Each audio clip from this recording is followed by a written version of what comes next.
Welcome to today's episode of The Irresistible Factor. I am really excited today because I have a special guest. His name is Joseph Zeppilli, and he is the co-owner and co-founder of Bad Monkey Popcorn.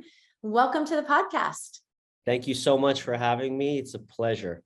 It's a pleasure for me because literally you can ask anyone. One of my favorite subjects and foods is popcorn. So I have great passion for this category. And can't wait to hear you talk about Bad Monkey and all the things that have happened to lead you to where you guys are today. So first, why don't you just talk a little bit about your background and then how you started the brand? Well, I wanted to correct you. My brothers are the bad monkeys. I'm the good monkey. Oh, you're not about, okay, you're a good monkey. Yeah, I'm the only good one. Okay, awesome. And you co-founded the brand with whom? I did. So we'll bring you back. I'm actually a serial entrepreneur. It runs in my family. Even my grandfather owned a company called Whistle. You can look it up. It was a soft drink company, super popular, and I believe it got bought out by Pepsi or Coke. This was a long time ago. So it's naturally in my blood. So this is my third company. My second company was a marketing company, and ended up selling that company, not for too much. I had a couple $100,000. I know that's a lot of money to some people, but to retire, you can't really retire. So I was looking for the next path. And my brother was actually a lawyer. Well, he is a lawyer still. So he was a patent and copyright lawyer. And I've always, confided in him for advice. So I asked my brother, my older brother at the time, he was working for Bombardier, or it might have been Robic, but he was an IP patent lawyer. And I was saying, what can I do with my money? Should I start a business? Should I start a franchise? What should I do? And he said, well, yeah, let's look at all the franchise options. So that's exactly what we did. We went to the franchise show. We explored all possibilities, and we realized that franchises are okay, but it wasn't really a fit for me because it's kind of, you're paying for a job. There's not really any creativity or marketing involved. It's kind of just cookie cutter. You buy this, and for example, if I'm making burgers, this is what you're going to be doing. We wasn't really interested in that. We were looking for something else. My brother said, well, we're creative. Why don't we just start our own franchise? And that's kind of where the idea started. We said, well, what can we do? And at the time we were eating, of course, we're Italian. We were eating pasta at my mom's house. And my mom said, well, popcorn was your favorite snack as a child. Why don't you get into the popcorn business? So we said popcorn. So we went to Walmart and started looking at what was out there.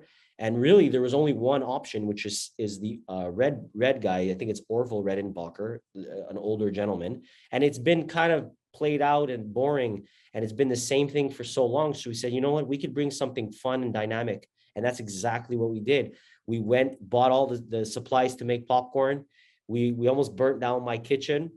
And that's where the business started. We ended up signing a 300 square foot facility, little apartment. It was actually behind a church, so it was kind of funny. We used to give them popcorn, and we kind of grew it organically. We started out as just festivals because we're lucky we're in Montreal. There's tons and tons of festivals. So we got our first start, our big break at the Grand Prix.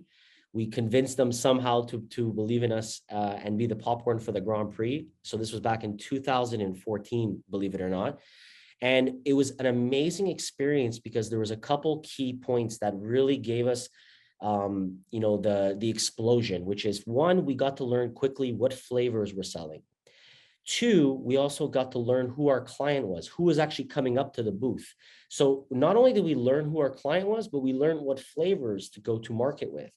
So once the festival season was done, we actually generated revenue, which was kind of crazy because obviously at the festivals, you sell them at a much higher rate. So we started, generating good revenue. And then all of a sudden the season ended, which is the winter season. So we're like, what are we going to do?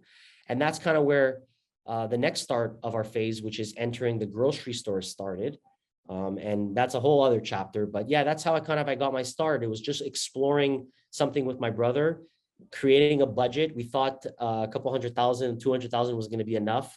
We clearly blew through that within a year or two, and we were off to the races, looking for investors and growing the business. Wow. I want to ask you a couple questions because that's an amazing start, and a lot of things must have happened along the way, but there are a couple of things that you said that were interesting to me. One is, you had a marketing company, you decided to move on from that. I'm curious to know what made you decide that. And then I want to ask you about, the decision to get into the popcorn business. Feels like it almost was like, well, we kind of like this, let's try it, but there had to be more to it, or maybe there wasn't. And that's also really interesting. So let's start with why you left marketing and what made you go to CPG.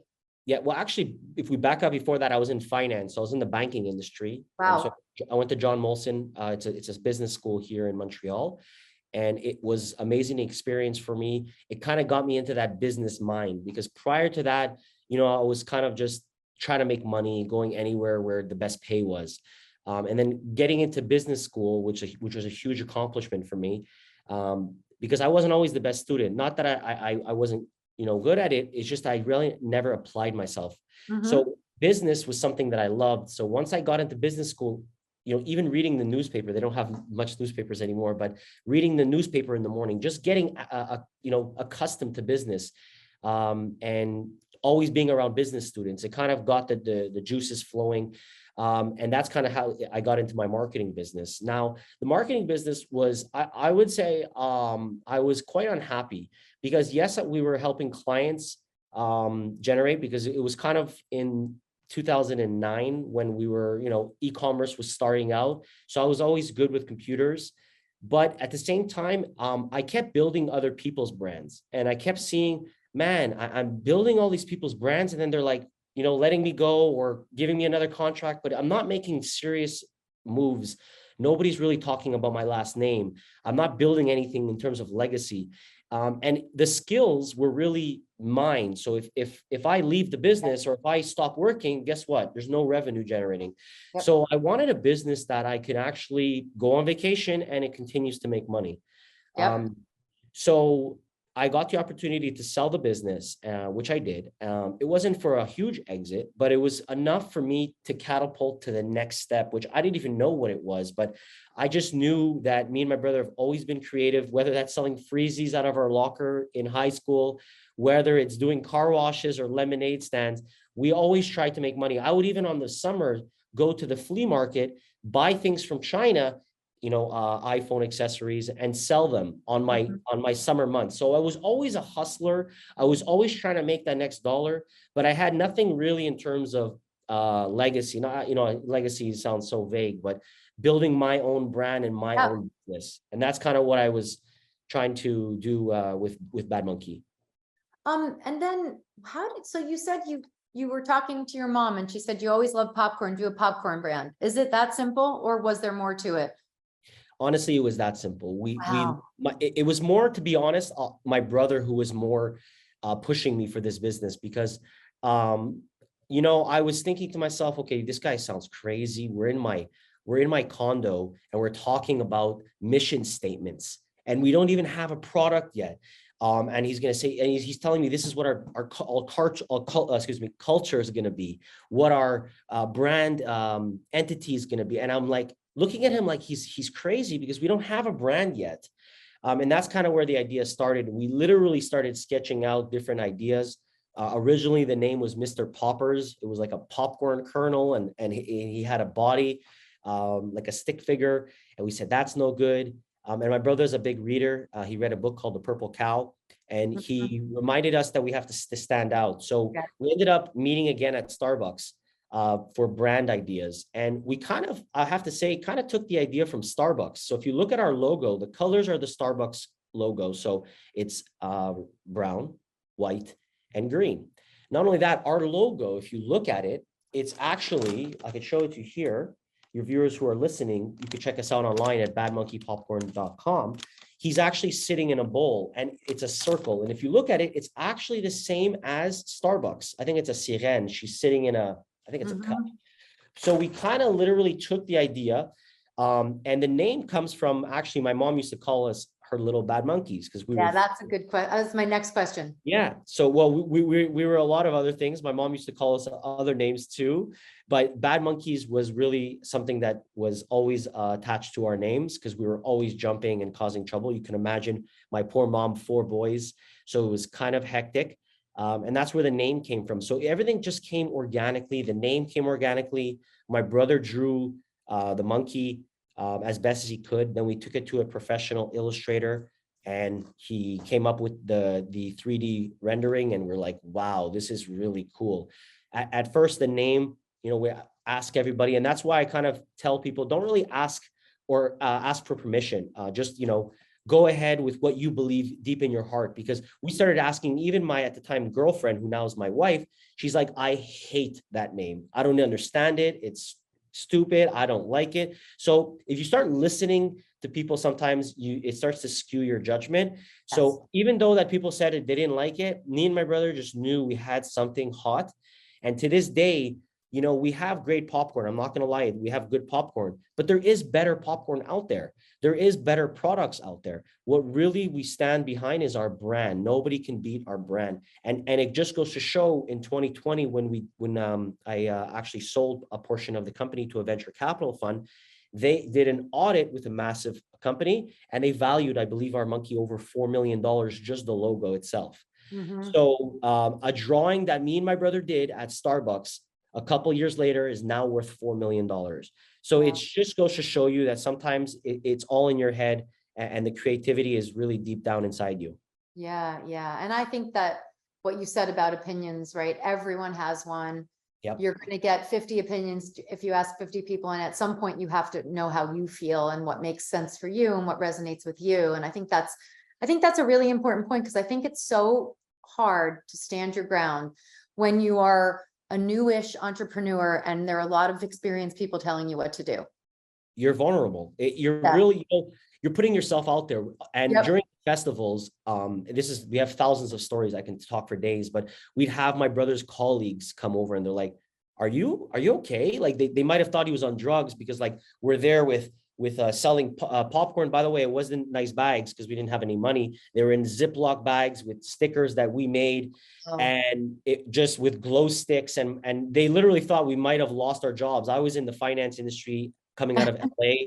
And I had a successful marketing company, and here we are, me and my attorney brother, we're selling in the mud at Osheaga, which is it's a rave festival, popcorn to teenagers. So it really, you put yourself out there, and everyone's like, hey, pat you on the back, like, good job, I'm proud of you. But reality, I think they might even be laughing at you, but eventually they're not going to laugh, because now most of the people, like his colleagues who would laugh at us, work for us, and they're our lawyers. Wow. That's a cool story. So talk about where you are now. Like there's a big gap between we were selling at festivals and markets to the brand that you are today. So how did that happen? So actually we were doing really well here locally in Montreal. So we were probably doing around $30,000 a month in revenue, which we thought was good at the time. And then we saw the opportunity of a show called Dragon's Den. It's a Canadian version of Shark Tank. And we said, well, let's just give it a shot. I was on the web, I was good with computers anyways. I signed us up. I didn't think we were going to get a call. We ended up getting a call. They said, come down to the university. We're doing auditions. So we show up to this university for the auditions, and there is thousands of people. It's an auditorium, but it's like a gymnasium, thousands of people, and they're all rehearsing, and they have to basically get on the show by impressing the producers. So me and my brother said, how can we stand out? Because that, again, the monkey, the name, the colors, how can we stand out? So we said, okay, you know what? We do festivals, stay here. We're obviously not going to be called right away. I'm going to go get our tent and our booth and set up a booth in the gym, and we're going to sell popcorn. So we're going to capture all the attention. Oh my God. So we literally set up in the middle of them trying to rehearse. Wow. We set up our own booth, and we sold out of all the popcorn we brought. That's unreal. No, I'm not exaggerating. When we walked into the producers section where we were talking, and we're like, okay, welcome, they were eating our popcorn. No. So a producer must have come out. I must have sold him. I didn't even know he was a producer. So when we walked in, he literally said to me, you guys don't even need to audition. We already heard everybody talk about you guys, and I came to your booth and I saw what you guys do. So just do something like talking so we could just have it on camera, but you guys are already in the show. So we closed the deal without even doing anything. And that's kind of where Well, it's not That's not success. doing it, but it's not. You did something really interesting. Yeah. You took a risk that mostly people were probably like freaking out, right? They're freaking Yeah. out, rehearsing. And you were like, I'm not going to do that. I'm going to do what we've been doing that made us successful. I'm going to get these people to try this popcorn. Amazing. And I walked out of there, I think, with like $250. So it's like I made money, which is it's not a lot of money, but I turned something that was scary into an opportunity. And that's kind of our strength, I believe, as Bad Monkey. Even when, like, I'll give you an example, a client didn't want to take our popcorn in the store. We don't just, okay, yes, you could send many emails and you could do many calls. That's the basics. We actually dressed up my little brother in the mascot, and we took him to the front of the buyer's head office, and we played music at 8 a.m. And every single buddy coming out, all the employees, we handed them popcorn. So by the time the buyer was at her desk, everybody in the area around her is eating popcorn, and it's ours. She called us in the next day and said, you guys have some cojones, come and see me. And we thought we might be in trouble. She said, I love that energy. Bring that to our business, and we'll have you guys in our stores. So that's kind of how we got into some stores that people didn't like us. Or another store didn't want to take our product. We said, you know what? Send a guy salesman, because maybe they don't like girls. Send a girl salesman. Nothing worked. We said, give it for free. The guy said, please, I don't want your product. Okay. We noticed we had a good following on social media. We did a contest. Who can go and ask the manager, take a picture with the manager with our product? We had so many people go into the store. He called us and said, okay, stop sending people to my store to ask for selfies with me. I'll take your product. And we ended up charging him full price, and we're still in that store to this day. That's, you have some amazing stories. Yeah, I can go for Wow. days. It's just, like I said, it's about being creative. And breaking, and not necessarily playing by the rules, right? We learned a hard lesson during our festival. And this is why I said the festival days was kind of the best thing that happened to us. We were at an event once, and we must have had maybe 1,000 boxes, slush machines, tons of stuff. We ended up coming in with the truck full of mud. It's a disaster. And the guy said, sorry, you can't drive any closer. You're going to have to park and walk everything. I'm like, are you kidding me? We have a 4-day event. I'm going to be exhausted. He said, sorry. Rules are rules. So I ended up, obviously didn't want to fight, brought everything. By the time it was like an hour and a half, I was already, the event having started. I was sweating, tired. As soon as I finished the last box, I close up the truck. I see tons of truck passing me, going to where I was walking. I look at the guy and I'm like, what the hell? What happened? He's like, sorry, man, they just drove by. So it's kind of like, I don't ask anymore for permission. I'd rather just apologize after. Awesome. For forgiveness. Yeah, that's incredible. So talk about where the business is now. Where are you guys at today? We are at a intersection. We are exploding in the US, and it's extremely challenging, to say the least, because, you know, imagine cooking for 5 people at your house. It's quite easy, right? Yep. Now try cooking for 1,000 people at your house. It starts to get hectic. And in reality, we have a trilogy we try to keep, is our price point of Walmart. We try to have the quality of Starbucks, right? Obviously. And then we have the attitude of Red Bull. So we always try to have these 3 trilogies. And we always look at that from a viewpoint of, we have to be exciting. So we have, you know, Red Bull's exciting. They always have the hottest events. We have to have the quality, because if you have one bad taste with a client, you can't get that client back. It's extremely challenging to get that client back. And then the price point. Our client, as we found out at the events, were children and moms. So it's a family. I have a family. I come from a family. We know families. A lot of families are on a budget. They don't have a lot of money. So, and popcorn in general is a impulse buy. Yeah. So we try to make it affordable, where it doesn't make the consumer, it's a hard decision. It's $2, it's $3. So even if, let's say, they're not sure, it's not expensive and they can afford that to try it. Another thing we do with marketing is we really don't do the cookie cutter billboards. We do those as well. Sometimes with Disney, they make us do that. But what I try to do is give the client the product. So we give thousands of bags daily away across 5 countries, whether that's in schools, fundraisers, charities. And for us, that's the best form of marketing, is getting the consumer to try our product. We have a saying, once it touches your lips, you don't go back to chips. So we really try to make the client eat the popcorn. And once he does, we realize he becomes a long lifelong client. I want to ask you about the Disney partnership, and I also want to ask you something else. So I don't know, I'm not as intimate with the Canadian market, but the US market has so much popcorn, right? There's Skinny Pop, and there's Lesser Evil, and there's just endless brands of popcorn, Indiana popcorn. So talk about penetrating this already very, very popcorn heavy market. So as a business and a business owner, you have to, and a product, you have to know who you are. That's the first. If you don't know who you are, you don't know where you're going. So I'll give you an example. We try not to appease the yoga mom. We try to appease the soccer mom. Yep. We don't even want to be in the healthy category. We Okay. are healthier. So, Just we're by nature of being popcorn, right? Our deck is very clean, right? Popcorn in general is healthy. We don't add many, ingredients. It's salt, oil. But for us, we try to double down on who we are. So we are a good snack food for a movie night. So if that's caramel, guess what? You're getting a double caramel. If it's chocolate, you're getting a triple chocolate. If it's butter, you're getting a double butter. We rarely have a clean, like low cal. We don't try to go for that. So the other client, people you mentioned, Skinny Pop, Lesser Evil, they're more like the mom that would buy the bag and then have a snack, and then maybe, a week later have another little snack. Yeah.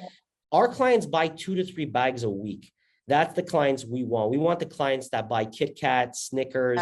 Yep. That's our client. Another thing we do is we strategically don't put our product in the same place as them. So a lot of people will fight for the chip section.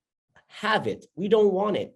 We put ourselves where the mom is. So we will put ourselves near the dairy, the milk, the eggs, and the bread. So you won't see many snack companies there except for us, because we realize the kids, while the mom's looking at the milk, turns around, sees the monkey, buys the bag.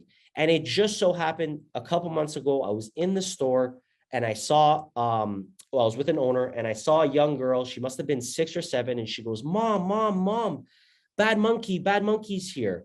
And the mom, who's our client, said, who's bad monkey?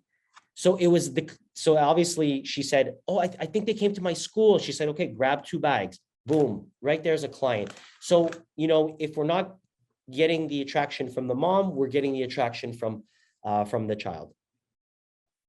Good. That's amazing. So you have your influencers are kids. Kids and moms. Yeah. I have 3 kids. I have 3 daughters, beautiful daughters. So I use my daughters for our videos and a lot of our feedback and our taste testing and everything. Talk about your partnership. You mentioned Disney. That's a big deal. So how did that come about, and how has that worked for you? Another thing, we see a lot of, we call them wantrepreneurs. They want to be entrepreneurs, but they're not really entrepreneurs, because Disney is not going to call you. Let's just put it there. They're not going to call you and say, hey, I've been noticing your biz. Disney is obviously the A side. So how do I get Disney's attention? So first off, if any entrepreneur is listening, I suggest you set up a LinkedIn profile. I would say 90% of my major contracts come from LinkedIn. Wow. That is like the starting point. So I said, what can I offer Disney? And I can get their attention. So I said, okay, Disney Plus, which is a online, I'm sure you've heard of Disney Plus. It's kind of like Netflix. So we said, how can we help Disney Plus? How can we add value? And Disney Plus was trying to get bigger and bigger. So I contacted the marketing department. I started with the marketing department. Obviously, I messaged them about 1,000 times till they got me back. But how I got their attention was I said, every Disney Plus account in Canada that opens an account, we will send them a free box of popcorn, completely free. So I didn't even realize, obviously I'm the marketing guy now, but that financial burden would have been in the millions. Yeah. So I didn't even know that I was going to put myself in major problems, but I just went ahead and did it. And then they said, wow, that's such a great idea. So I was like, great, we have a talking point now. So they finally got back to me and they said, logistically, thank you. It's not going to work because we can't give the client addresses to you. You'll have, privacy issues. But we love the fact that you offered us something, because all the time people are hitting us up for something and they're never offering value where you're giving us value.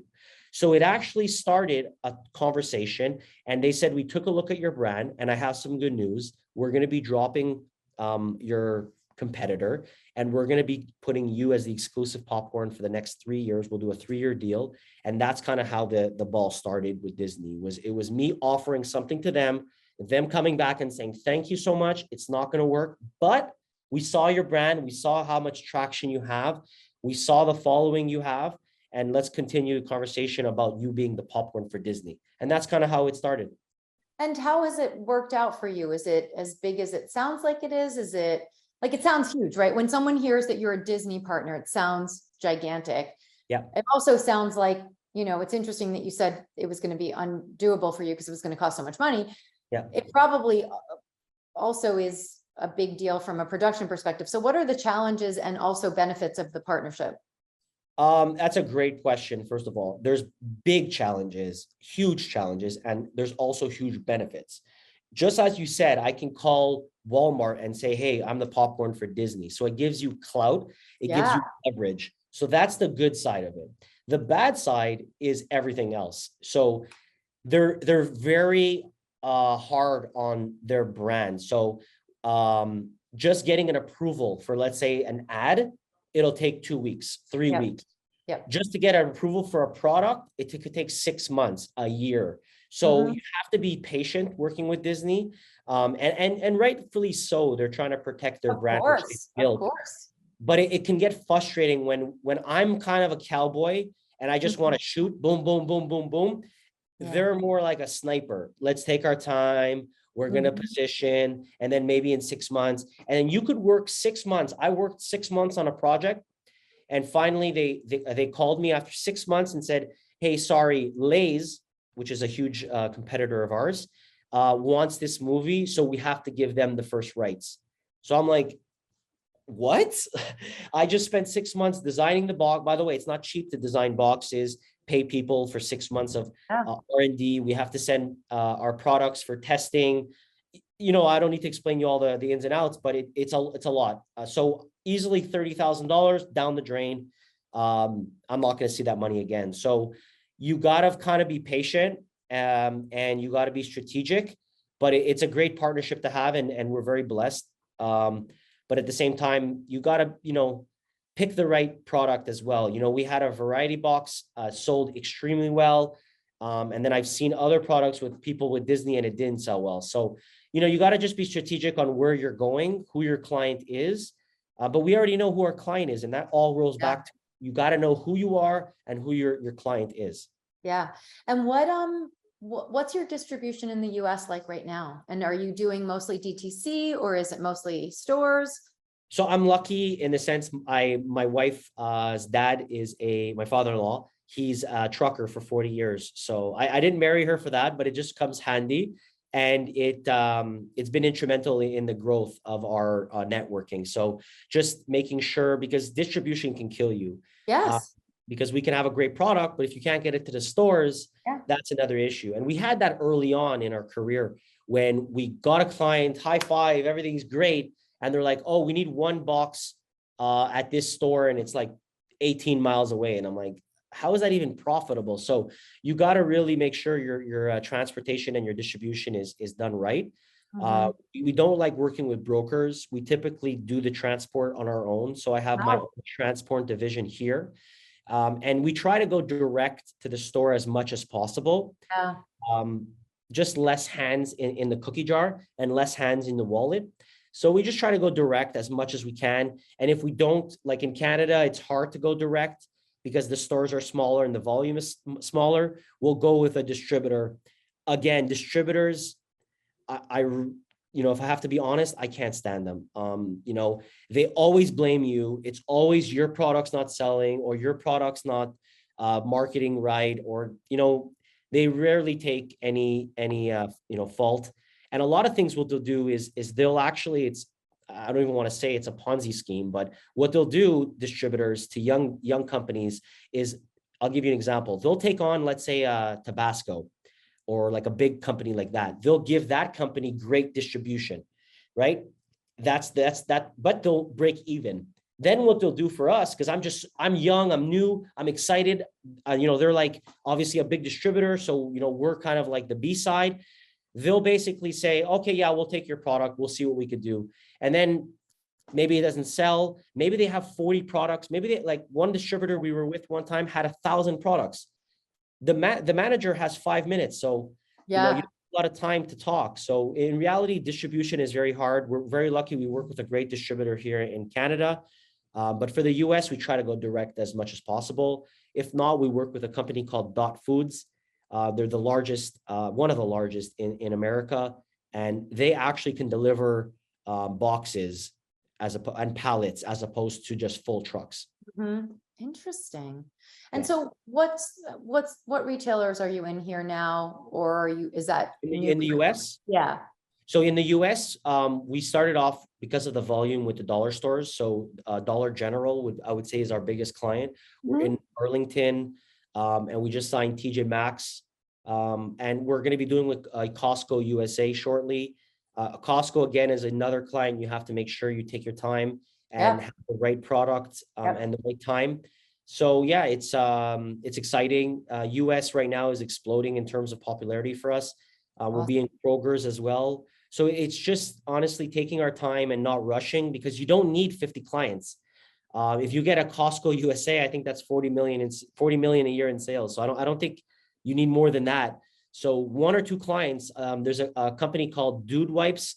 I just found out they made like 100 million, and they're in two stores, 2 banners. So you don't really need a lot. That's what's good about the United States. We're in 30,000 stores right now in 5 countries. So we also sell coming up in France. We also sell coming up. Actually, we already sell in Jamaica, the Philippines. So a lot of things are happening here at Bad Monkey. That's super exciting. What a great story you have. Really great. I love that you called yourself a cowboy and you're not doing it the way everyone else does it, because it's hard. It's hard anyway. So I have one more question for you before I get into asking you to give some advice. Because I think we could talk for days. I agree with you. There's so much good stuff. But I'm curious to know how you keep you have great energy. Obviously, this is something you're very passionate about.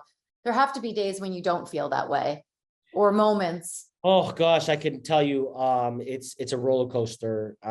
Even I'll be like I said, you said before, to be transparent, and I was down and out. I would say Tuesday. I don't like the word depressed, but I had to take a walk, and I even left work early, which is very rare, and just took my kids swimming, and then we did a big walk with the kids just to really, I got some bad news with some product that I was trying to develop. And, just like Disney, you get some bad news sometimes. You're working on a project. So, it's very easy to get down. That's why there's 2 things I always say. First of all, whether you have good news or bad news, try to stay even. So, we'll close a massive deal. When we closed Dollar General, I didn't celebrate. We didn't go, that's a massive contract, 10 million a year. I didn't do anything. I didn't celebrate, didn't stop and smell the roses. Just learned this. I think it's Kobe Bryant, actually, I learned this from, but just stay steady when you're on the high and when you're on the low, because it's very easy to go on this roller coaster. And once you're on this roller coaster, you're looking at these dumps, and you could just literally catch a bad wave. It affects everybody. If I come in and I'm depressed, I'll make my COO depressed, and it's contagious, and it'll catch fire. And another thing is I have my brother. So my brother's been a huge thing with me, and we vice versa work off each other. Where I'm down, I'll call him out, or if he's down, I'll call him out, and I'll even say, hey, go home, like go, just, you look like you're not having a good day. So we're not shy to call each other out. It does cause fights, that's for sure. And we don't, even the other year, it was like 2 years ago, he's like, I don't know why you're talking to me like this. I'm your brother. And I said, I'm not your brother. I'm the CEO. So it's sometimes very hard to have these conversations, but we don't really, when we get in here and work, call each other brothers. I have my position and he has his position. And, when we're eating pasta with my mom, we're brothers again. But I don't even like to talk business when we're with my mom, because we're just always talking business. So we try to not talk when we're eating family dinner.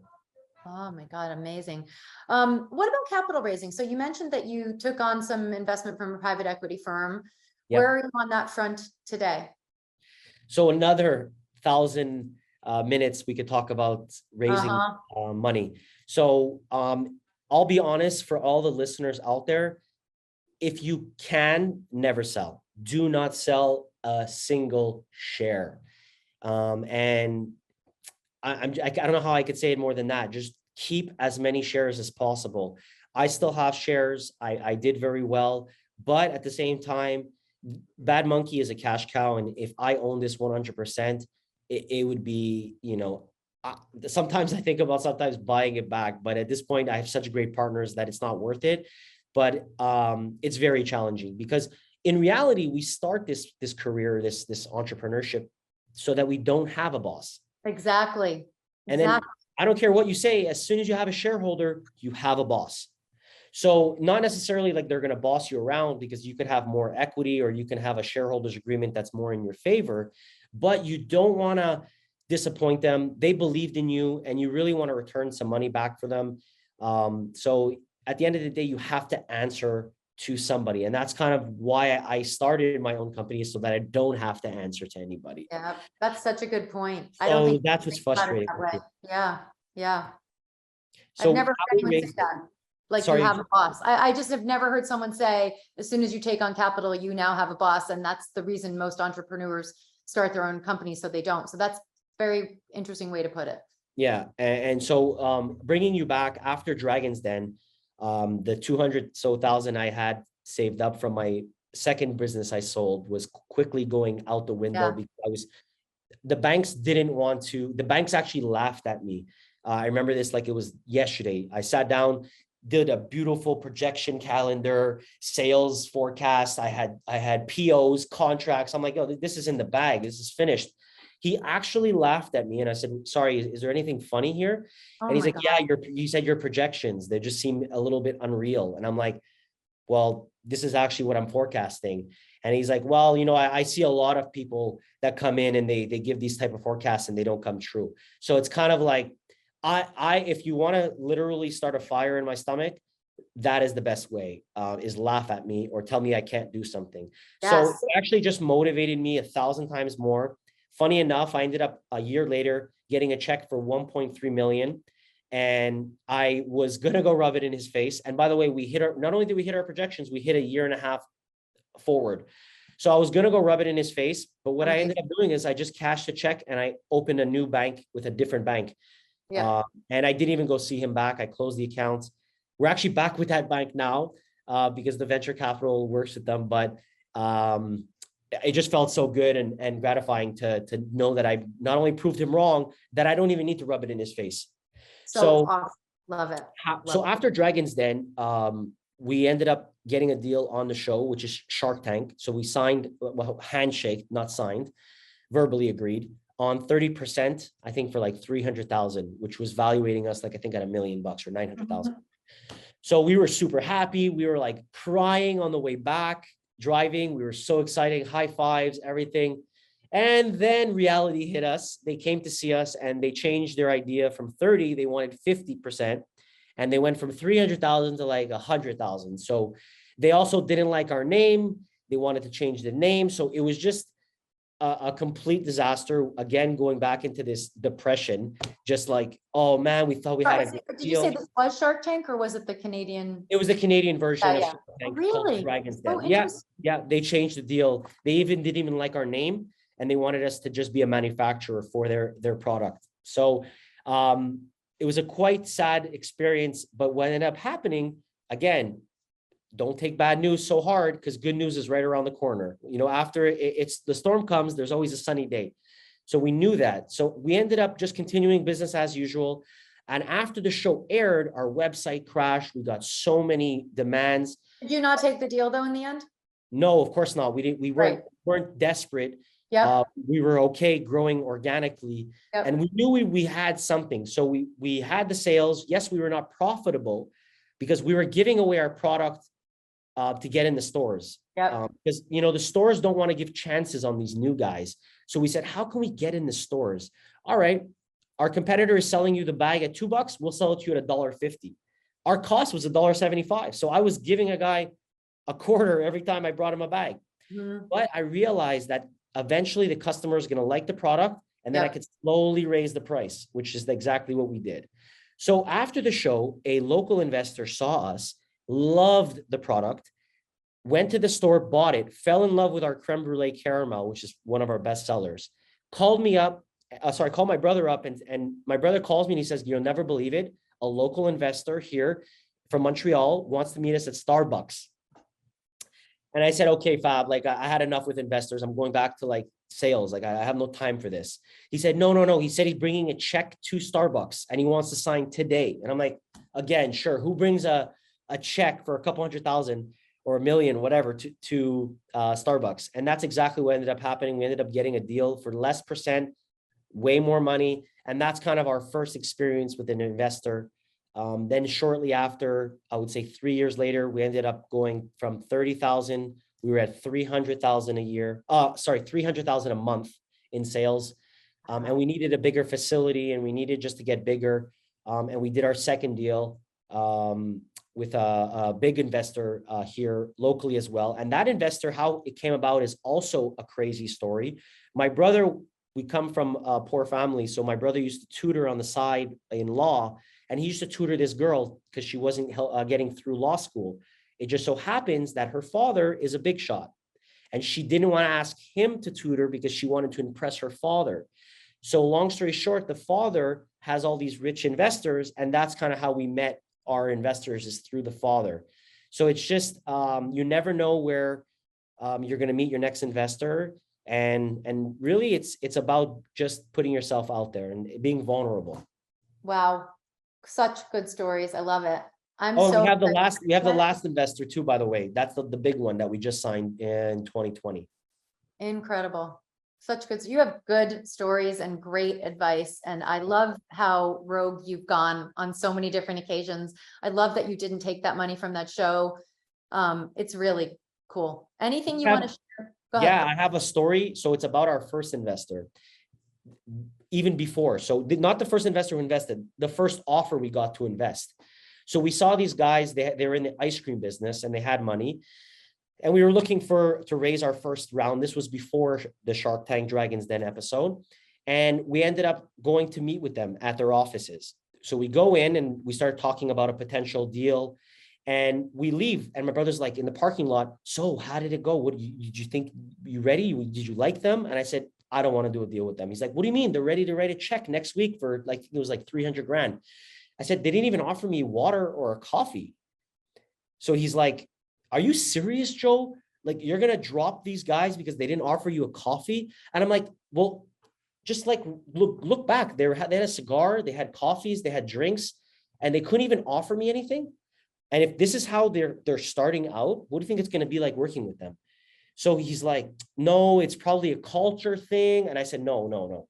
Culture thing, no. When I come into your office, if you don't offer me a drink, or imagine someone coming into your house and you don't offer them something, it's just rude. So I said, "No, I don't want to do the deal." And long story short, those two guys who were big shots ended up going bankrupt. It was on the news. So I just, like I said, you got to follow your gut. And I was never really impressed with money because we literally didn't pay ourselves for the first 4 years. And I had a 100K salary. My brother was making way more money than that. So we didn't do this for money. And that's kind of why we had so much success. We didn't care about money. We cared about market share. We just wanted to steal customers away from our competitors. We didn't care at what cost it was, even it was to our detriment, which it was, because we were giving our product at a loss. So that's kind of just knowing you have a good product. And we meet a lot of entrepreneurs, as I mentioned earlier on. We really have to have 3 things when you meet someone. First of all, you have to have a good product. That's like, if the product's not good, don't even start.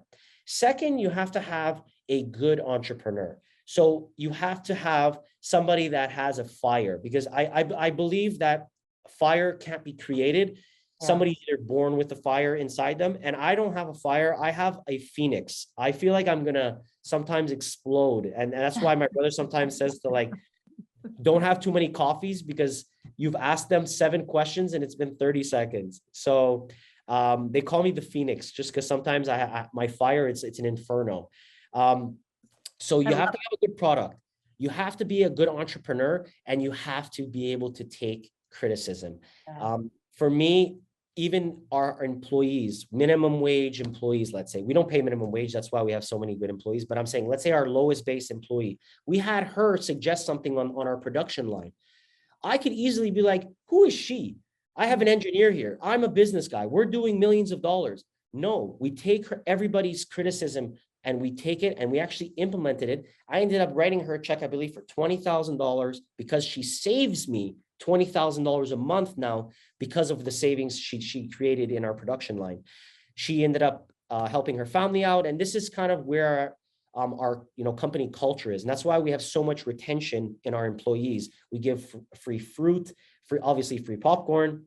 We take care of them as if they're family. We pay them very well. And that's I took the Costco approach to taking care of your employees so that they take care of you. Yeah, that's amazing. So I suspect you're going to get a lot of good exposure here and also a lot of job applications. we need a lot of employees, especially in the US, for sure. Do you have a presence in the US at all, or like, do you have a Yes, team? we have two facilities right now. We pack for in the US.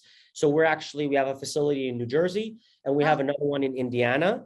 And we're doing some major partnerships coming up. Check it out on social media with the NBA, NFL, MLS. We're literally partnering with some of the biggest teams in the world right now. So I'm excited to announce those partnerships coming up. Awesome. And it's going to be some huge news. So in the States, we're going to be very big. We also came out with a new product. It's actually right here. If your viewers can see it, it's called the Heat and Eat. So we're actually the only popcorn that has a heatable popcorn bag. So you can throw this bag. It's already pre-popped because, the best popcorn, let's be real, is popcorn at the movies when it's hot, buttery. That is the best experience. So we said to ourselves, how can we create that experience again for the consumer?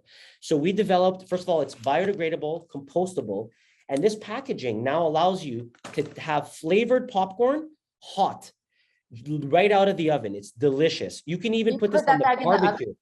Oven, barbecue, and the best part about it is it's not hot, so the kids can grab it, and inside is hot. So you just have to open it and you have the hot popcorn.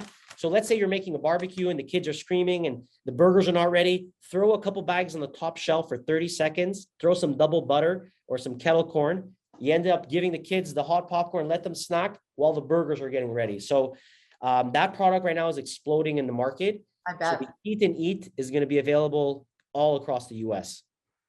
Fantastic. And I'm going to send you, of course, some popcorn and everybody at your team. Amazing. I can't wait. I want to try that Heat and Eat. That's so cool. Amazing. Well, thank you so much for your time, Joseph. This is amazing and so much good stuff in here. I really think this is going to get a lot of good engagement because you've said some things that would make people kind of stop and say, oh, I'm following all the rules and I'm not making any progress. Yeah. And again, if you have any questions, if there's other entrepreneurs out there, I didn't really have the help. So I would love to offer anybody. They can reach me on our website or Instagram. I get all the messages. So Bad Monkey Popcorn, message us. And I'd love to help you any way I can. Even if it's something small, some advice, you're not sure about something, I'm definitely there for you guys. Awesome. Thank you so much. Really appreciate it. Thank you so much. And have a great weekend. Thank you so much for the invite. It's been a pleasure.